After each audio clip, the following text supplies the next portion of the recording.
Hey, my name is Shaun. Welcome to the channel, and on today's episode I want to talk about 5 cars that desperately need an update. But before we get to that, I want to talk about some of the updates I'm doing to the channel. A few things are going to change coming very soon. I don't know if I'm going to do a whole video about that, but I've been doing a lot of stuff the same for a while now, and I think it's about time we switch it up, trying to get more flavor for some of the regular viewers and the new viewers if they like stuff like that. So let's get to the first car, number 5 on today's list, and the newest car, the Alfa Romeo 4C. Now, I'm not gonna rag on the 4C, and I'm not gonna go into the is it a supercar or isn't a supercar, because they say it is, so I agree with them and their marketing ploy. That's not what this is about. The 4C is actually a little dated at this point. Interior, there's no cup holders.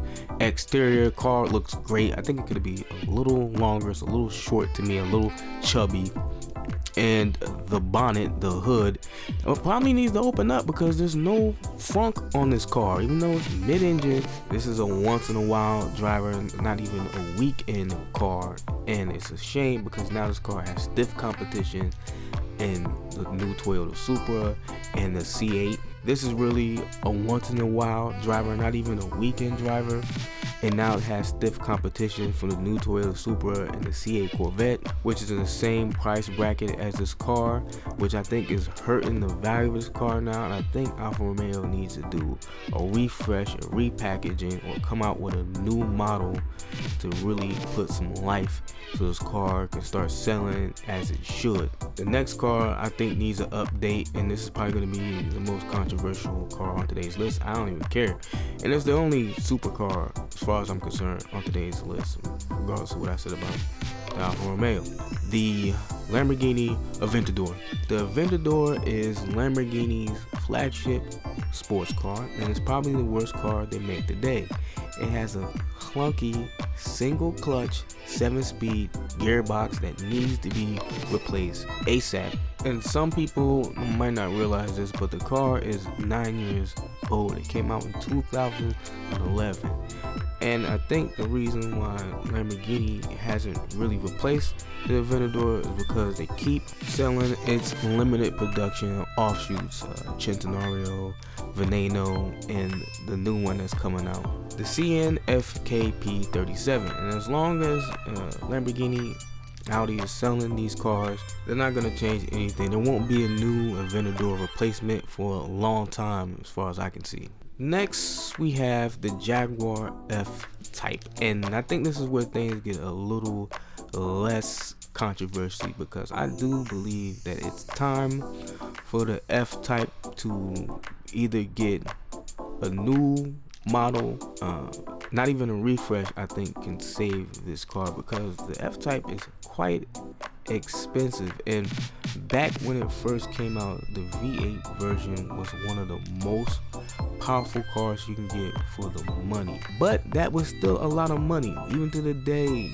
about $120,000 can get you you can get the ZR1, which is way faster, and a couple other things you can get into on the used market, which are way faster than this car. And the new C8 is even faster than this car. And you're trying to figure out if you're just paying for name recognition when it comes to this car, because luxury wise it looks good, but it isn't an Aston Martin when it comes to interior design. And a fully optioned V8 version of this car is $140-something thousand, and that is Mercedes AMG GT range. For $20K more, you can get into a base AMG GTR. So I do think Jaguar needs to do more than facelift the F-Type. They need to completely replace it with something new and something better than what's out there on the market today. Number 2 should be no surprise to anyone, because it is one of the older sports cars on today's market, and that's the Dodge Challenger. And if you're thinking the Aventador is old at 9 years old, just remember that it was created last decade. The Dodge Challenger was created the decade before that. Even though it is only 3 years or so older than the Aventador, it came out in 2008. This car is old. I will tell you, this is one of my favorite cars, period. Back in 09, when I was a spry 25-year-old man, I was gonna buy one of these, and I'm telling you, I would have been pissed with the purchase because the later models got an interior update that is far superior than the older ones. It makes them look like they're 20 years apart, and I know Dodge can sell this thing regardless if it gets an update or not, because it hasn't had a facelift ever, and it keeps selling. And I know people are buying these things because of how much power you can get for the money. A Hellcat sells for around $70,000 and $50,000 used, so it's no surprise that Dodge can keep selling these cars, but it does need to be updated. Hopefully it doesn't reach the 20-year mark, but who knows with Dodge, that's a few years away. Hopefully they retire this aging dinosaur and bring a new challenger to the market, because it's about time. And the fifth and final car, which is no surprise to anyone, the Nissan GTR. This is the oldest car on today's list. Oh, have the mighty have fallen. The Nissan GTR, when it first came out, was labeled a supercar killer. There was even some arguments of if it was a supercar or not, and at the time people were saying that it was, and that has changed a whole hell of a lot, because the supercars it was beaten when it was released were the aging Gallardos and F430s of the time, and then the McLaren 12C, the Italia, and the Huracans came out, and then it was a whole nother story. Now this car